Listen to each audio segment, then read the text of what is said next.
Hello guys, in this tutorial you will learn how you can chat with Gemini AI without using any information for reference. So let us guide you through it.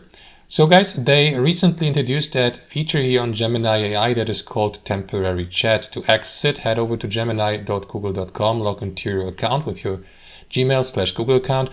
And here next to the new chat button, you will see that feature temporary chat. So if you click into it, you'll be redirected to that chat window here. So here you may simply type in your message, converse with Gemini AI as you would usually do within any new normal or new chat. But with the temporary chat feature, guys, you'll be given the opportunity to have a simple and nice chat with Gemini AI without Gemini referencing or using past information for reference you have provided it with, for example, in your other recent conversations and chats.